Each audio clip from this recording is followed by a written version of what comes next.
Би яг бизнесмен хүн гэж хэлж чадахгүй. Бизнес яг л би бизнес эрхэлж байгаагүй. Ерөнхийдөө бол алдаж эндэж явж ижил ойлгох юм байна. Яг одоо сайн ч юм уу ч юм мэдэхгүй л дээ. Би ер нь усан доор хайгуу дургу. Би рокко дуртай мөнгөтэр биш. Ухамсартай учраас би ухамсартай учраас. Яг урамшуул нэг зөв байх юм бол ихтэн гэж байхгүй байх гэж бодож байгаа шүү дээ. Монгол ёс заншил болон мухар сүсэг хоёрын хооронд бүр алт дэлгэн зай байна. За яг муугаар хэлвэл феодал. Юу гэсэн? Өндөр настан тусалдаг гэлтэй. Үгсэн юм дэмжлээ. Тэгээ сайн уу муу юу гэх. Алин вэ хөө гэдэг. Мухар сүсэг гэдэг бол хүн мэддэггүй учраас айдаг. Үзэгчтэйнд энэ өдрийн мэндийг хүргэе. Гэрэл нэвтрүүлгийн шинэ дугаарын цагт эхэлж байна. Өнөөдөр бид нар хамтдаа мөнгөний үнцний талаар ярилцгаа штэ. Бидний урилгыг хүлээж авсан танд баярлалаа. Баярлалаа. Маш баярлалаа. Мөнгө гэж ярьснаас энэ дэлхий дээр мөнгнөөс үнэтэй юм алгаа тий. Миний дуу гарчаад байгаа штэ.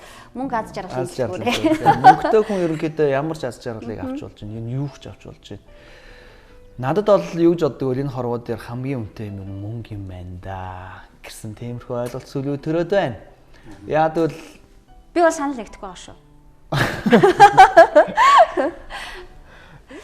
Үгүй бодлоо мөнгөтэй хүн илүү боловсрал эзэмшиж болж байна. Илүү тий мөнгөтэй хүмүүс илүү юм эдэлж байна. Мөнгөтэй хүмүүс илүү их сонголтын дунд амьдарч байна. Илүү их чөлөөний дунд амьдарч байна. Мөнгөтэй хүн юу дуртайгаа хэлж болж байна. Тэ мөнгөтэй хүн хуулийн өмнө хүртэл хүчтэй байна. Тэ ер нь бол мөнгнөөс илүү хүчтэй юм ямар ч л байсан би хууль илүү хүчтэй гэж бол одоо хэлж чадахгүй байна. Тэ зөвхөн Монголд гэлтгүй ардчлал хөгжсөн бүр хэдэн зуун жилээр хөгжсөн улсуудад хүртэл мөнгөтэйнүүд нь хуулиа баталж байгаа байхгүй. Мөнгөтэйнүүд нь хуулиа өөрчлөн өөрийнхөө яг үнэн нэрхлээр тэ бүгд ондоо. Тийм учраас мөнгнөөс илүү хүчтэй юм бас байна. Байна. За юу яах? За таныхаар Саяны манай мөнгө итээ ярьсан зүйлүүд бол зарим тохиолдолд тий. Зарим тохиолдолд тийм үзэгдлүүд байна. Гэхдээ зарим тохиолдолд бол мөнгө байгаад ч саяны хэлсэн юмнуудыг бий болгож чадахгүй тохиолдол бас байгаад байгаа. Тий. Тэгэхээр тийм ээ одоо за жишээлбэл одоо юу гэдэг нь амьдрал юун дээр тогтож байна гэлээ. Одоо тийм ээ гайхамшигтай дээр тогтож байна гэж хэлж шүү. за амьдрал хайр дээр тогтдог гэдэг дуу ээ. Зарим хүмүүс бол хайр дээр тогтож байна гэж юм. За тэгэл зарим хүмүүс бол мөнгөн дээр тогтож байна тий. Зарим хүмүүс бол эрүүл харилцаан дээр тогтно ч гэдэг юм уу тий. Тэгэхээр яг ингээд яг хуу мөнгөний талаар ингээд ярихаар чинь тий бид нар мөнгийг сайн уу муу юу гэж ярих юм бол боломжгүй болчихж байгаа. Харин мөнгө хин дээр байгаагаас амьдрал ямар байх вэ гэдэг шалтгаалж байна. Мөнгөний эзнээс шалтгаална гэсэн. Мөнгөний эзэн. Гэхдээ мөнгөний эзэн гэж бас нэг талаар байхгүй болчихдог. Мөнгө өөрөө эзэн болчиход мөнгө өөрийгөө мастер карт гэдэг нэрлсэн тий. Мастер ч одоо эзэн гэсэн үг шүү дээ. Тэгэхээр одоо мөнгийг шүтгчэд бас олон болчиход байна. Ялангуяа яг энэ цаг үеийн материалист нийгэмд бол тий. Нэг талаас мөнгөгээр одоо амьдрах чадахгүй болсон юм уу тий. Угаас нь мөнгөгээр амьдрах чадахгүй даа биш мөнгөгээр боломжгүй болчиход байна.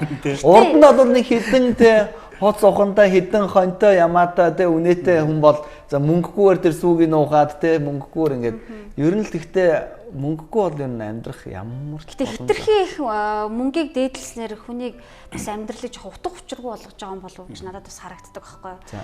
Би энэ бүгдийг юунаас хэлж байна гэхэлэр одоо нөгөө л яригддаг баячуул одууд тэр чинь л өста өдөртөл хэдэн саяар нуулдаг хүмүүс байгаа.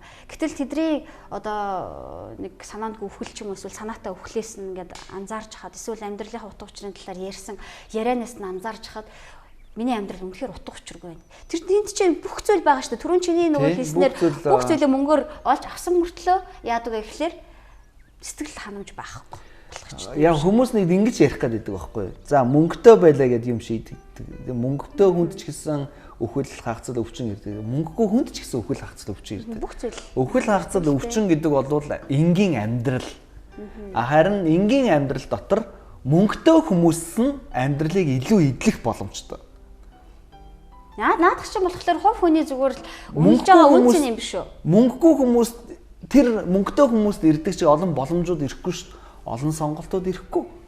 Гэхдээ наад чинь чи өөрөө хараад үнэлж дүгнэж цэгнээд байгаа юм шүү. Тэрнээс биш мөнгөгүй ч гэсэн өөрсдийнхөө сонголтыг, өөрсдийнхөө өдөр тутмын амьдралыг болж ийн, бүтэж ийн ингэж харж байгаа хүмүүс ч гэсэн байгаа шүү дээ. Сэтгэл хангалуун. Миний бодлоор хүчээр л гэж хардаг байх та мөнгөгүй юм ч одоо байгаа юмдаа сэтгэл хангалуун бай даа гэдэг. Үгүй бах.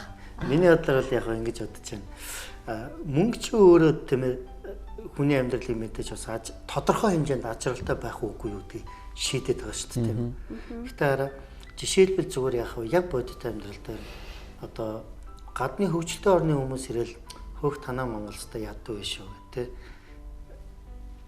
Гадагшаага одоо тийм ээ Монголоос илүү одоо буураа хөгжилтэй ч гэдэм үү илүү ядуу оронд очоогүй байх үедээ би бол хөөрхийн манай Монгол дэндүү ядуу шүү гэж боддог байсан. За. Хэд хоногийн өмнө би Энэтхийн Калкутта хотод байсан. Калкутта хот бол ядуучуудын нийслэл шүү дээ. Дэндүү ядуу байна. Тэрийг харахтаа би монголчууд ямар баян юм бэ гэж харж байна. Одоо дэндүү гэхэлэр одоо наацхан ямар байх вэ? Зүгээр л ерөөсөө нэг байнгын нэг засвар хийж байгаа тий байнгын тийм одоо юу гэдэг баг зүгээр гудамжинд хогийн цэг шиг. За одоо энэтхэг хүмүүс сонсоод яг тэгэж боддог. Гэхдээ байнга л нэг тийм хогийн цэг дээр байгаа юм шиг л гудамж байна. Тийм үү. Хүүхдүүд өмсөх хувцаалаа. Та бодоод л тийм хувцас байхгүй гутал байхгүй тий гудамжинд хөл нүцэн гүйж байгаа л дайралцсан нэг юм тавцсан олдгол юм гардаа унтчихэл өглөө босоогүй явчихж байгаа. Нэг энэ ширээ шиг хэмжээтэй нэг лангуу байхын гудамжууд байна. За. Тэгээ энэ лангууныга тал дээр нэг хүн гараа суучих юм. Тал зайд нь амар халтар тийм нэг түмхэн шанах данх манх нэг л хоол ингээл. Тэрнээс өөрөө ч ирэхэд эдгийн гудамжинд явж байгаа хүмүүстэй зарах юм. Тэгэл орой болохоор тэр данх манхаа ингээ бүгднийг хурааж байгаа нөгөө лангуун дээр хараад унтчих юм. Одоо ерөөсөн амьдрал ерөөсөө л тэр байхгүй. амьдарч байгаа орон зайн тэр л. Орон зай ерөөсөө л тэр. Орон гэр нь тэр, ажлын байр нь тэр, тэг бүх юм тэр. Нэг дор. Тэгээ ерөөсөө нэг би ч яг борооны үйлрэлд нь очиж юм уу? Тэг ингээд байнга л бороо. халуун түмпэнтэй ус дээрээс асгаж байгаа юм шиг л бороо орох юм. Тэгээ дээгүүрээ ингээд нэг юм гэлгур картон цаас масаа ингээд хучцсан тийм л орон гэр Дээвэр амьдарч гэж байгаа. байгаа юм тий. Хажууд нь манай монголчууд ямар баян юм бэ те. Өслөөхэд бид нар гид цудаага чанаад идчихээн. Тэ даарлахад бид нар өстө симхий ч гэсэн гэртээ ороод галаа түлээл те. Картонсоос чамаагүй түлээл. Энэ болгоноос харах юм бол юу гэхээр ер нь яг хүн өөрийнхөө амьдралыг те мөнгөн дээр тогтож ийн гэхээсээ илүү яаж өөрийнхөө амьдралыг харж байгаа үзэл бодлоос хандлагаас их шалтгаалж байгаа юм болов уу. Жишээлбэл хараа. Жишээлбэл чиний ярьж байгаа зүйлийг бол би хүлээн зөвшөөрч байна. Зөв. Тэг ягаад гэвэл мөнгө бол айгүй бодиттой хэрэгцээ байхгүй бид нарт. Өдөр тутмын амьдрал тий өдөр тутмын амьдралд бол үнэхээр хэрэгтэй. Зүгээр нэг худлаа нэг мөнгө хэрэггүй гэж нэг гаднах төр төрхөөр ариун байдалд нэг номчрох шаардлага байхгүй. Мөнгө бол чухал хэрэгтэй сайн тийм ээ. Гэхдээ юу гэхээр ямар тохиолдолд мөнгийг яаж хэрэглэх гээд байгаа гэдгээс чухал. Би жишээлбэл одоо санхүүгийн хичээлийг хүмүүст би ярьдаг. Гэхдээ би хамгийн түрүүнд мөнгө яаж олох вэ гэхээс илүү мөнгөнд яаж хандах вэ гэдгийг ярьдаг. Жишээлбэл мөнгнөөс илүү чухал үн цэнтэй зүйлүүд мэдээж байна. Тэгэхээр би юу гэж хэлдэг вэ гэхээр найздаа та нар гэр бүлээ золиослон байж битгий мөнгө олоо гэж би хэлдэг. За нөгөө талаар би өөрөө ихтгэл үнэмшилтэй хүн учраас ихтгэл үнэмшлээ солон байж юм уу золиослон байж битгий мөнгө олоо гэж. Араас яваач. Тий. Жишээлбэл эхнэр нөхрөө хоёр сайхан ярьж штэ. Миний хань Солонгост очиод нэг 3 жил ажил хийчихэд тэгээд байрны мөнгө хийчих. Тий. Нөхөр нь за тэгээ харин явчаад тэрэ. Тэгээ Солонгост очиод 1 жил бол 2 жил болонгуутлаа бие холдвол сэтгэл холдлоо ч гэж тий. Тэгээд тэнцээ яаж тэр үгээр халахлаар тэнд өөр хамтран амьдрагчтай тий өөр тэгэл олон тийм асуудалтай болцсон. Энд эсвэл тий эхнэр нь тэгэл эсвэл өөр хүнтэй гэрэлцэн ч үт юм уу тий. Яаж зорилго нь бол мөнгө олох. Гэхдээ зорилгоосоо илүү юу болчихж байгаа гэхээр гэр бүлээ золиосон. Мөнгө олохоос илүүгээр хохирол амсаад байгаа. Тий хохирол амсаад байгаа байхгүй тий. Гэтэл тэр чинь нөгөө нэг жишээлбэл мөнгнөөс болоод гэр бүл салж ийн гэдэг чинь тий. Яг нөгөө нэг гэр бүл гэдэг чинь яг үүндээ болоод хоёр цаасыг сайхан цавгаар цавуулж байгаа наацсан цаастай адилхан шүү дээ. Тэгээ эргүүлээд нөгөө наацсан цаасыг чи салахыг гэхээр урагдаа үчигээл муухай болно шүү дээ. Гэр бүлийн салалт бол яг л юмтай адилхан зүрх сэтгэл урагдана тий. Түүнээс ядуу байлаа гэж заавал мөнгөний төлөө явж байгаад мөнгнөөс үнэтэй зүйлийг алдаад байна гэсэн үг байна тийм ээ. Тийм шүү дээ. Мөнгнөөс үнэтэй зүйл. Мөнгнөөс илүү амьдралдаа эрхэмлэх үнэт зүйлсүүдээ бид нар. Уул нь бол ингэж одоо харахтаа болохоор би их баяжих гэдэг их алт мөнгө цуглуулах гэдэг юм шиг боловч тэрнээсээ илүү хохирлыг амсаад байгаа байхгүй. Тэгээ ингээд ер нь хүний амьдралын хэв маягийг харахаар шүү дээ. Санхүүгийн хэрэгцээг хангах гэж ер нь амьдрдаг. Амьдралын хэв маяг. За зүгээр энгийн тэ өнөөдөр өөрсдийнхөө амьдралыг хар. Өглөө би бол тэгж бодохгүй шүү дээ. Өглөө ингээд босоод хаашаа явдгүү тэ ажил руугаа явдаг. Ажлаа хийгээл ажил хийж байгаа нэг утга учир юу вэ гэвэл цалин авдаг үст. Тэ? Цалингүйгээр бол хинч тэр ажил хийхгүйс хичнээн хүсэл мөрөөдөл нь тэр ажил байсан хичнээн гой санагдажсэн ч за насан туршдаа болвол тэр ажлыг цалингүй хийнэ гэж бол байхгүй. Нэгэн цаг магадгүй цалиндаа зовлон хийж байгаа чинь болохоор ажил төрөл өдөр тутмын амьдрал чинь болохоор ерөөсө мөнгөний араас явж байгаа юм шиг харагдаад байдаг гэж ярьж байгаа юм тийм үү? Ер нь нийтлэг дүр төрх тийм байгаа юм шүү. Өгөөш нэг гэтэл хүн чинь заяа амьд явж байгаагийн учир юу бэлээ тийм? Би өөртөө бас амар тайван, би өөртөө бас аз жаргал гэдгийг чинь нөгөө амсмаар байна штэ. Тэгээ сэтгэл бас ингээд тайван байхын тулд би бас ажиллаа хийгээд тэрнийхээ үр нөгөө ашгийг нь мөнгөөр эргүүлж авч байгаа. Харин энэ байрал солигдчиход байгаа болохоос ш. Сүүлийн үед бас хүнтэй гэрлэгтэй эд хөрөнгийн мөнгө төрийг харж аваад гэрлдэг болсон. Болсон ч уурнтэй энэ хүн төрлийн түүхийн явцын тийм хүмүүс ч гэсэн бас би баян хүнтэй суунаа ч юм аа. Тий, ядуу хүнтэй хүүхдээ суулгахтаа их баяр хөөртэй суулгах уу? Ерөнхийдөө мөнгөтэй хүнтэй суулгахтаа баяр хөөртэй авах уу? Гэдэг асуудал байгаа. Тийм шүү дээ. Ер нь бол те хинч те баяжхыг хүсэхгүй байх гэж бол байна. Тийм хүн болгон мөнгөтэй болсон санхүүгийн эрхчлээний тухай санхүүгийн эрхчлээнд хүрэхийг хүсэж байна те. Энэ бол мэдээж болол. За өөрөөр хэлэх юм бол тийм ээ. Гэхдээ яг хүрлээгээд те тэр бомтон боллоо гэд те тэр хүн яг сэтгэл хангалуун амьдрах үгүй гэдэг бас нэг асуулт гарч иж байгаа. Ер нь энэ дэлхий дээр амьдрах амьдралын хамгийн дээд түвшний амьдрал гэж ямар амьдралыг хэлээд байгаа. За ямар амьдралыг хэлэх вэ? Надад бол хариултанд байгаа. Эсвэл хүний хүсэл заяа. Эсвэл хүний хүсэл үгүй хязгааргүй штэ. Тэгээд дуусахгүй учраас одоо яад юм бэ? Тэгэхээр хичнээн мөнгө байлаа гэд мөнгө хүрээд ирлээ. Гэтэл тэр хүсэл нь бас дуусахгүй байгаа байхгүй. Би юу гэж хэлж байгаа нийгмийн нийтлэг ойлголтыг би яриад байгаа байхгүй. Тийм. Нийгмийн нийтлэг ойлголт юу вэ гэвэл ерөнхийдөө миний юу хийж мөнгө олох уу гэдэг зорилготой юм хийж мөнгө оллоо. Ямар хүмүүсийг амжилттай амьдралаа дүүрэн өнгөрөөчвөө гэж үздэг вэ гэвэл ахиухан мөнгө хийцэн усууд. Адаглаад нөгөө нэг хүмүүс нь амьдралынхаа өөрийнхөө хэрэгцээг даваад тэ санхүүгийн эрхчлэлтэй ямар ч асуудалгүй авах юм авч. Тийм дээр бол зовлонгүй болсон. Нэг баахан Louis Vuitton цүнхэрсэн усууд л тэ явж ивэл энэ одоо амьдралаа full хийж ийна гэж нийгмийн нийтлэг ойлголт болгоо сайн ойлголт байдаг тийм. Нөгөө толгой холбосон үг болгон сайн үг байдгүй гэдэг шиг тийм ээ. Тийм байхгүй. Тэгэхээр хараа нийгмийн нийтлэг ойлголтод хэрвээ тийм ээ буруу ойлголт байгаа бол жишээлбэл энэ нэвтрүүлгийн тийм ээ одоо гол зорилго тийм ээ гэрэлт гэж байгаа шүү дээ тийм үү. Гэрэлт гэдэг маань юм илэрхий байхыг хэлж байгаа. Тийм. Ил гаргаж тавихыг тийм. Тийм учраас бид нар үнэхээр яг даалт байгаа юмыг тийм сайн зүйл даалт бол тэрийг бид нар ил гаргаж нийгмийн бас нийтлэг ойлголт болгож тийм ээ одоо ярьж сурчлах хэрэгтэй байна. Жишээлбэл одоо нийгмийн нийтлэг ойлголт тийм ээ яаж ч байгаа л мөнгөтэй болол санхүүгийн эрхчлөөнд хүрээл хүснээ авдаг тийм ээ. Тэгэл юм бол хүний амьдралаар амьдарч байгаа юм. Ийм л болол тэгэл хэвээр дээд түвшний сайхан амьдралдаа өнөөдөр ямар ном зарагдаж байна те. Тэгээ амжилтын хэрхэн мөнгөтэй болох вэ? Хэрхэн зорилготой хүрэх вэ? Зорилгонд яаж хүрэх, санхүүгийн эрхчлөөнд яаж хүрэх вэ гэдэг л ном хамгийн зарагдаж байгаа. Баяжих вэ? Тэгэхээр араа ер нь бол баян хүмүүсийн амьдралаас харах юм бол баяжгаараа сайхан амьдраадсан биш юм билээ. За. Баян хүмүүсийн жишээлбэл одоо дэлхий дээр тийм ээ одоо тэр бомтон олон жилийн тэр бомтон байж чадж байгаа хүмүүс Rockefeller ч юм уу те Bill Gates ч юм уу Trump ч юм уу те ийм хүмүүс байдаг. Саяхан тэр бомтонгууд бол ихэнх нь яг нийтлэг нэг үг хэлсэн байдаг ш. Тэр бол юу гэхээр би саяыг олсон. Энэ нь надад ад жаргалыг авчираагүй. Харин би саяыг бусдад тараасан. Энэ нь надад ад жаргалыг авчирсан гэж те. Өөрөөр хэлэх юм бол энийг л дээд түвшний амьдрал гэж хэлээд байгаа юм бол. Өөрөөр хэлэх юм бол араа би нэг л яг энэ тал дээр нэг л юм би айгуу чухалчилж бүр хэлмээр байна. Мөнгө олох нь муу биш. Мөнгө олохын төлөө амьдрах хэрэгтэй. Бүр саяар нь бол те. Ялангуяа манай монголчууд одоо мөнгөтэй болох хэрэгтэй байна. Манай монголчууд бүр тэр бомтонгууд болмоор байгаа байхгүй те. Гэхдээ олохтой зөв аргаар. Хоёрдугаарт нь олсныхаа дараа тийм ээ яах вэ гэдэг нь чухал. Зөв сэтгэлтэй. Одоо нөгөө Библиэр байдаг штэ. Библиэр нөгөө амьдрал чинь мөнгийг хайрлахаас чөлөөтэй байг. Христэд итгэгчдийн бас нэг барьж авдаг баримтлал юм болов. Нэг асуулт асуумаар санагдчихлаа. Хоёроос хоёлонгоос. Надад бол өөрт тэрний хариулт нь бол яг одоохондоо алга. Мөнгө айгүй үнэт зүйл. Үнэт те. Гэхдээ тэр үнэт зүйлээ хаанаас олд юм бол? Зарим хүмүүсийн хувьд бол 1000 төгрөг, 100000 төгрөг айгүй үнэтэй санагддаг.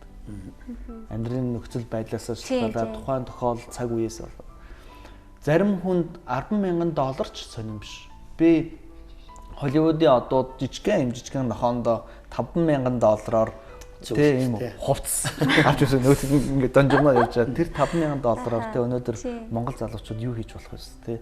Ингээ бодлоо зөв Монгол залуугийн 5,000 доллар ямар үнэтэй вүлээ? Тэгэхэд Монголд машин авчихтай айны мөнгөөр тэр нохоо хувцас өмссөн нохоо штэ. Угаас өстэй амтай ингээ хувцас өмссөн явж байгаа. Тэгээд би ингээд мөнгө хаанаасаа үнцэнэ олд юм. Надад бол тэр нохоон зориулж авсан тэ үрсэн 5,000 доллар бол хамгийн үнцэнэгүй 5,000 доллар шиг санагдаж байгаа байхгүй. Ямар ч хэлсэн эзэндээ бол тэ хаашаа. Тэгээ энэ асуултын хариулт чамд байхгүй юм. Тий, мөнгө үнцэнэ. Өдөө бол энэ асуултын хариулт болохгүй юу гэж хаамаа гэсэн. Мөнгө хаанаас үнцэнэ бол. Хаанаас үнцэнэ. Үнэ цааснаас л олж байгаа. За tagad. Тэр цаас бол ингээд ийм тий хаашаа хэдэн сантиметр тий нэг жижигхэн цаас л байгаа тий хэвлэл гаргаа ицсэн цаас. Миний нэг таньдаг хүн байт юм аа.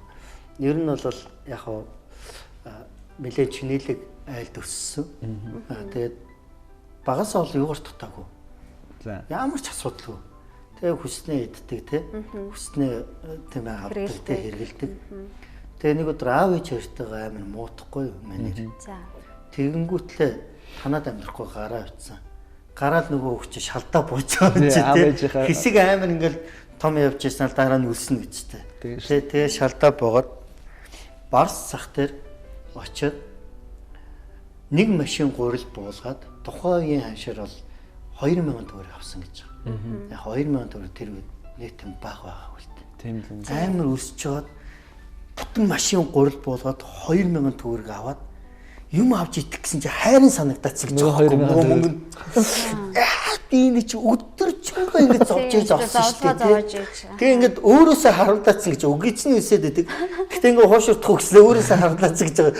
Тэгээ хуушур ичээ дуусчих гэдэг. Дахиад нэг машины гурил нөгөө нэг нүдэнд харагдаад гэтэ 2,000 төгрөг асрыг хүнж. Тэгээд тэр залуу юу хэлжсэн бэхээр мөнгө ямар үнцэнтэй юм бэ гэж тийм. Ямар үнцэнтэй.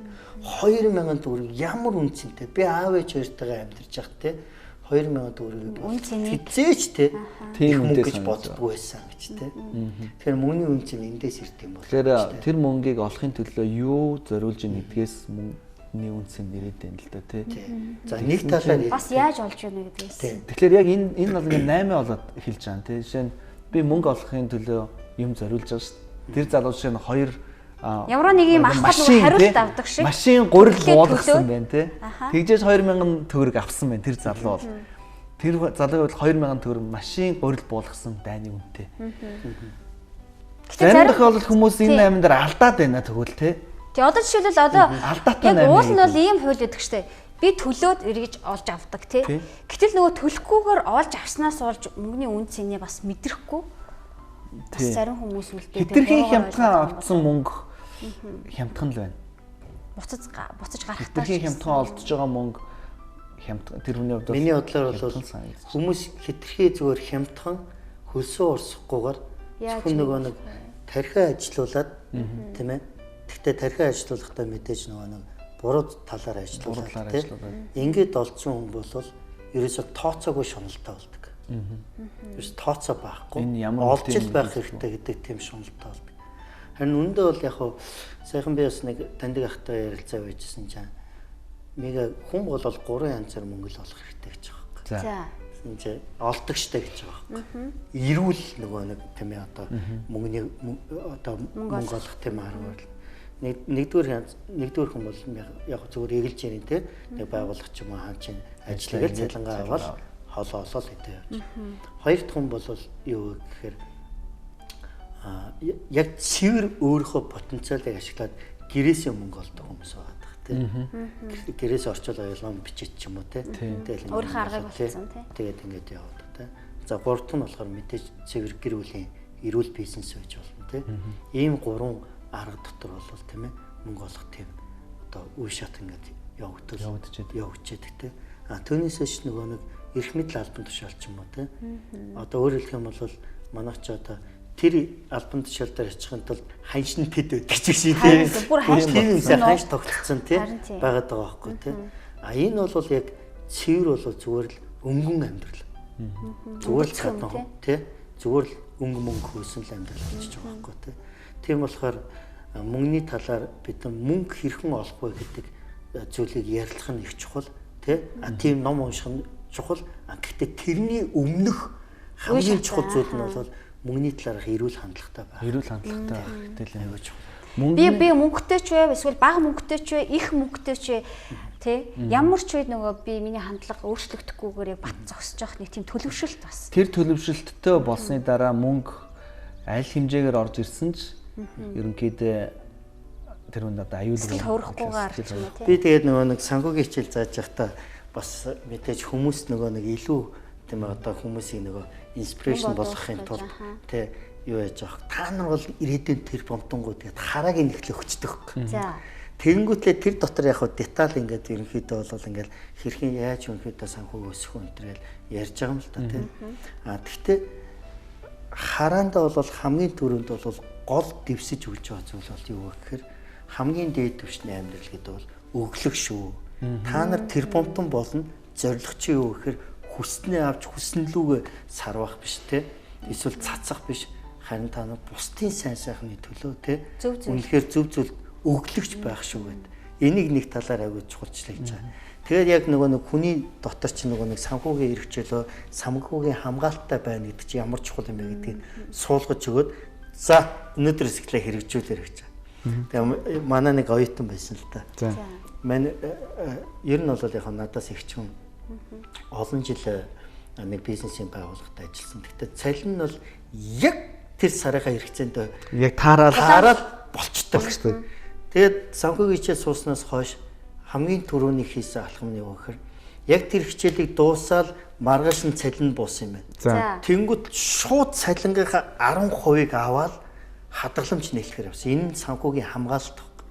Маргааш юу болохыг бид мэдэхгүй. Гэхдээ хүн болгонд тийм ээ заавал хамгаалалт буюу хадгаламж гэхдээ заавал банкны хадгаламж биш л дээ. Тийм янз бүрийн хэлбэрээр аль нэг хөрөнгө оруулсан байх хэрэгтэй. Тэгээ ихчээл бол өөрийгөө юу гэж бодсон бэхээр тэнцэнээс айгүй тэгж нөгөө нэг ятгалыг авангуутлаа юу гэж бодсон. Би бол ирээдүйн тэр бомтон гэж. Тэгээ цалингаа буугаал гэртээ очиод яасан бэхээр хамгийн гоё хувцас өмсөл хамгийн нөгөө хэмцэр хувцас өмсөл өсчөө ороод өсөөстө үнэхээр гоё засуулаад хар нүдний шил зүгээл яг нэг амар тийм баян нэмэгтэй шиг те хас банк руу яваад орсон гэж. Тэгээс таг галцтай өндөр өсгөдөө гутлаа өмсөл ороод. Тэнгүүтлээ. За танай хадгаламжийн бүтээгдэхүүнүүдийг үзье гэлтгсэн чинь нөгөө ажилчид нь хараад те бүр ахлах тейлэр нь хурж ирсэн гэлөө зээлийн мэрэгчлэлтэн чиглэл хурж ирэл VIP өрөөнд оруулаа суулгаал те ярьсан гэж байгаа байхгүй ийм гэл те тэгэл амар тийм цүнх мөнх ингээл хажууд нь за би танай банкыг сонглоо хаана мөнгөө хийх үү гэлтгсэн гэж. Тэгсэн чил та ийшээ яваа гэл тейлэр дээр за энэ хүнд үйлчлээрэй гэл те нөгөө тейлэр нь ч гэсэн шүү дээ тий. За та ямар хадгаламжийг сонгох вэ? Хадгаламжаа сонгоод тий. Тэнгүүт за та хэдийг хийх үү? Дансаар хийх юм уу? Яах юм гээл тэгсэн. 50,000 төгрөг хийсэн гэж байгаа тий. Яг сэтгэлгээний хувьд бол тэр хүн баян болцсон тий. Баян өөрийгөө тэр бомтон гэж төсөөлсөн байгаа хөөх тий. Тэгэхээр би энэ ч зүйл гэдэг нэр хүн бол мөнгө олох нь чухал. Гэтэ олсноо яаж хэрэглэх вэ? Олохдоо яаж олох вэ? Энэ процесс илүү чухал. Илүү чухал. Тэгээ тэндээс нөгөө олсон мөнгөний чи үнц нь гараад байна те. Би бас яг тэр яагаад мөнгө ханаас үнц нь олдог гэдгийг яагаад ерөнхийдөө асуусан бэ гэвэл зарим хүмүүсийн хувьд зарим мөнгө асар үнэтэй, зарим хүмүүсийн зарим мөнгө те тийм үнэтэй зүйл байдаг. Үнц нь байдаг. Тэгсэн мөртлөө ялангуяа мөнгийг их хэмжээгээр олцсон байгаа хүмүүсийн мөнгө нь илүү үн цэнгүй байх тохиолдол их байгаад байдаг. Тэгсэн хэрнээ зарим баячуудын хувьд тэр хөлсөө урсган байж олсон мөнгө нь айгүй харам байдаг те өгөхгүй гэдэг. Тэгээд ингээд бодоход зүгээр мөнгийг та олж л байгаа бол ямар нэгэн зүйлээ заавал өгч байгаа л гэсэн. Зүгээр сулаатал орж ирдэг юм гэж байдаг. Заавал ямар нэгэн золиослсон мэдээ, зориулсан мэдээ. Тэр 8-ын дээр бас тэнцвэрээ үргэлж шалгаж явах хэрэгтэй юм болов. Хээл ахуулаар ч юм уу те авилгаар буруу замаар олж байгаа мөнгө хүний хүн чанарыг хамт авч яваад байгаа. Тэгээ мөнгө нь бол орж ирээд байна те. Гэхдээ хөлс урсгаагүй байж болно те. Гэхдээ хүн чанараа хамт өгч явуулаад те. Дараа нөгөө ороод ирсэн мөнгөө үргэлжтэй хүн чанаргүйгээр үрнэ гэдэг бол тэр мөнгө ямар үнэгүй вэ? Тэг ямар үнцэнгүй болгодог вэ? Тэгэл яг 1000 төгрөг гэдэг бол 1000 төгрөг. Хүн болгоно 1000 төгрөгөөр байдаггүй те. 1000 төгрөг зарим хүнд 1000 төгрөг байдаг. Зарим хүнд 1000 төгрөг байдаг. Юу тийм шүү. Надад нэг асуулт байгаа даа л да. Ер нь баян хүмүүст ядуу хүмүүс их дургүй байгаад байдаг те. Мосоо баячууд гэх. Энэ юм зөв юм уу? Тэд нар ч одоо хамаг эдийн засгийг натгачаал бусдынхаа мөнгийг авчаад байгаа юм шүү. Тэр айл талтай байд юм шүү. Айл талтай байд юм шүү. Одоо нэг дургу байдаг одоо шил хоёр шалтгаан байгаа даахгүй. Нэг нь болохоор үнэхээр өөрт нь ирэхгүй тэг энэ хүн баян байна гэж жоохон атаархал. Тэ? Нэгэнд нь явагдаад байна. Нөгөөт нь яагаад уурлаад байгаа юм бэ гэхээр магадгүй би яг өөрийнхөө ариун цагаан хөдөлмөрөөр хүч хөдөлмөрөөр яваад нөгөө мөнгөө олж чадахгүй харин буруу аргаар хүмүүс хүлжөөд баяжаад нүдэн дээр нь ингээд ахаар бас ингээ уурн хураад байдаг баг. Тийм л байдал. Нөгөөтэйгөр бас энэ асуултын эсэргээрээ бас үнэн гэж би бодож байна. Хүмүүс мөнгөтэй хүнд амар дуртай байдаг. Яг үнэнгийг харах юм бол яг гаднаа ингээл атаарч байсан да тий чамтай чамгүй чиний мөнгөтэй мөнгөө болно гэдэг ойлголт болгож яг үндэ мөнгөтэй хүнтэй найзлах тий илүү гоё. Тэгээ энэ чинь нөгөө бас нөгөө угаасаа тэнцвэргүй байдалтай бас их холбоотой байгаа юм шиг байна. Жишээлбэл дэлхийн бүх хөрөнгийн тийм ээ 90%-ийг дэлхийн хүн амын 10% эзэмшиж байна. Эсвэргээрээ тийм ээ дэлхийн нийт хөрөнгийн 10%-ийг хүн амын 90% эзэмшээд тийм хувааж эзэмшээд байдаг тийм. Өөрөөр хэлэх юм бол мөнгө өтөрт 1000 төгрөг байхад хитээ болол тийм ээ бүр хэдэн тэрбумын ингээд авцсан байгаа байхгүй тийм. Тэгэхээр ингээд харангуут л тийм ээ муу хар баян тийм мусан баячд хин баян болов тийм. Тэгээ миний бүх боломжийг хаагаад юм. Тийм хөвсгөлд байгаа нэг өвөө мо боингийн жаха гэж уурлж нэг ч аахгүй. Тэгээд тэрнээс болж стресс чинь гэж аахгүй. Яа тэгэхээр зүгээр л боингийн жагаа мөнгөтэй байна гэснийхэн төлөө нэлээд олон жилийн өмнө л тоо тийм нэлээд хэдэн жилийн өмнө чинь бараг боингийн жагаа гэдэг хүнээс илүү мөнгөтэй хүн бараг байдаг юм шиг ярьдаг байлаа шүү дээ. Баян хүн гингод боингийн жагаа гэж боддог байлаа шүү дээ. Тэгээд тэр хүнийг тэр хөвсгөлд байгаа хүн ингээд бүр үзэн ядсан байж байгаа байхгүй баян байгаагийнхын төлөө тийм. Тэгэхээр би бол ямар бодолтой байдаг гэхээр баян хүн бол муу хүн биш шүү дээ. Биш. Тийм. Тийм болохоор баян хүмүүсээс бид нар суралцах юмнууд маш их байдаг тийм. Тэгэхээр өөрөөр хэлэх юм бол баян хүнд тийм ээ бид нарын жоох ер нь бол тэр нөгөө талд байгаа буюу те 10% эзэмсэж байгаа хүмүүс ч гэсэн те илүү нөгөө нэг зөв хандлагаар харж тэр хүмүүсээс сурах юмаа сурч те өөрсдийгөө нөгөө тал руу оруулах тийм ээ тийм сэтгэлгээтэй байх хэрэгтэй болчихж байгаа байхгүй. Ядууны сэтгэлгээ гэсэн чинь халаасанд мөнгө байгаа бол халаасных нь мөнгө нь шууд ядаг гэхээр амруугаал ордог гэж байгаа байхгүй. Ядууны сэтгэлгээ бол баян хүн яг адилхан үлсэж чинь гэхдээ халаасанд нь мөнгө байгаа бол амруугаа төрүүлж хийдгүү харин ашиг хонжоо олохын тулд те хөрөнгө оруулалт хийж идэг тийм. Сэтгэлгээний л тийм ялгаа байгаа тийм. Үнэхээр Библиэлд ч гэсэн те Есүс өгсөн авснаас илүү ерөөлтэй юм аа гэд те. Эд хөрөнгө гэдэг бол эд хөрөнгөнд дурлцсан хүн тэр мөнгөний хойш явж байгаа хүмүүс л тэр нь бүх амьдралаа тууж байгаа хүмүүс л тэг хүнд гай болж байгаа. Одоо тэр байдал нь хүнд гай болж байгаа болохоос биш. Яг мөнгө өөрөө бол тийм бузар ярын мохоо юм бол биш л дээ. Мэдээж хүмүүс мөнгөөр асар их зүйлийг хүч чадалтайгаар нөлөөлөлтөөр хийх боломжтой байдаг тийм. Тэгэхээр нэвтрүүлгийн маньцаа ингээд өндөрлөж байна тийм. Тэгээд сонирхолтой ярьслаа мөнгөний тухай өгсөн маш их баярлалаа. Манай үзэгчид ч гэсэн тийм энэ талаар бас өөрсдийнхээ дүгнэлтийг хийх байлгүй тийм. Тэглгүй яхав. За баярлалаа. Үзэгч танд өнөөдөр гэрэл нэвтрүүлгийн шин дугаар хүрээд өндөрлөж байна. Библиэлд ч гэсэн байдаг. Хүний зүрх сэтгэл хаана байна тэнд эд хөрөнгөнд байж байгаа гэдэг. Тэгвэл амьдрах ухааныг тэгвэл тоолж хахын тулд зүрх сэтгэлийн нэг чагнаад үзээч. Тэгээ яавал мөнгө олох вэ гэхээсээ илүү би мөнгийг би яаж зарцуулах вэ гэдэг нь ч гэсэн бас чухал юм болов. Магадгүй маш олон сэдвэр, маш олон бас асуултууд, хариултууд бас байгаа. Та өөрийнхөө санал сэтгэлийг бидэнтэй хуваалцах гэсэн эргэн хандалтын утас руу холбогдож болно шүү. Бид таныг хүлээж аван сонсоход бэлэн байгаа. Дараагийн дугаараар иргэн уулзцгаая. Гэрэлт амьд яриа.